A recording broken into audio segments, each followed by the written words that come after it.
Alright, I'm Tim Sutton, service tech up here in Wilson, and I am doing my basic tool testing voltage, resistance, and frequency.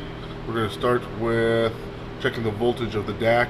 I'm going to show you the 10 volt 1524 and how you can check it with your multimeter. I will also show you how to check the frequency of milliamps so you can check to make sure if fit probes or things that take a minute. Okay, for this demonstration, this is going to be on a workbench DAC. I'm showing you that I can properly find out what the voltages of my channels on the DAC. I have already pre-programmed source 10 as a voltage just to make things easier. First thing you gotta do is make sure you're properly got your terminal plugs in the right, and what we're doing is checking for voltage first. So you check your voltage meter, make sure you're running on volts. If you're in milliamps, you can mess up your signal. Also, you want to be on DC, not AC. This would be checking for current in an AC system, and this will be checking for volts. Okay, so after you have your multimeter set, you're ready to check for proper voltage. If you have your terminal block set up for DC, it should be throwing 5 to 10 volts. So let's take a look. You want to take your red terminal, your red multimeter point, and put it on source. So we can stick it over here. This is source. Put the other one on ground. It should be between 5 to 10 volts. And 4.7, so that's actually pretty good. You gotta remember, this is just on a shop DAC. So that is showing you how to check for voltage on for 510. Same thing. You have it in current, but we're still getting the voltage of it. We should get close to 15 volts out of here. So source again, we're doing it on channel 9. I'm sorry, 25 volts. My apologies. This is supposed to be 25 volts. So if you're getting less than 25 volts, you have a short in your system. If you have something connected up here, a sensor or something, or you can have corrosion or stuff like that. Now, when you cross over here to the digital side, you should be getting 10 volts. And there it is. That is how you properly check for voltage on your DAC. You can also, the same rule applies on the back of the DAC when you check in for your voltage, making sure your proper voltage. And when you turn it to AC, you can check your amps coming into your DAC, your 120 current AC power. So, but that is simple, basic on how to check for voltage in the DAC, for correct voltage, and how to use proper multimeter. Next, I'll be showing you how to check resistance.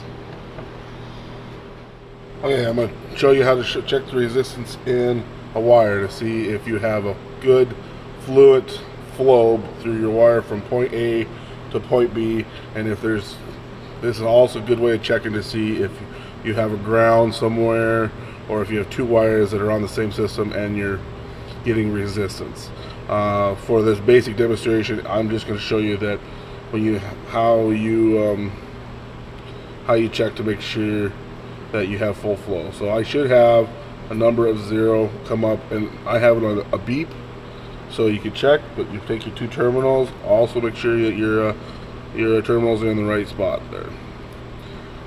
Take one side of the terminal, it doesn't matter if it's red or black, put it on one side of the deal and on the wire, and then you put it on the other side of the wire, and it should beep if there's good flow.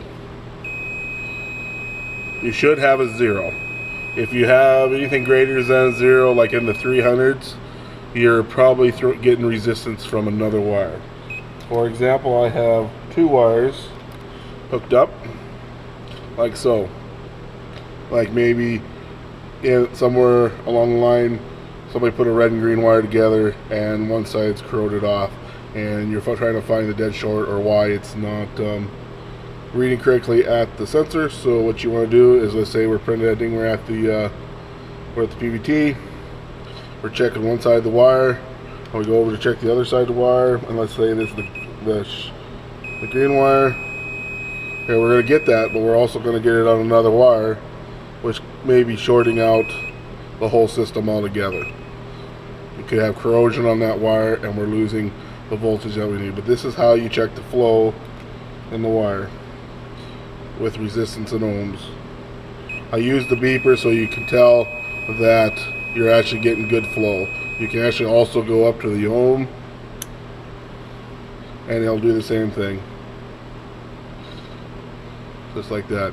This is in milliohms, so it's going to show you a little resistance, but there ain't enough there to be worried about. Now, if you're checking ground and you get like the 300s, like if you're checking ground wires, this is a good way to find out if you have a good ground or not.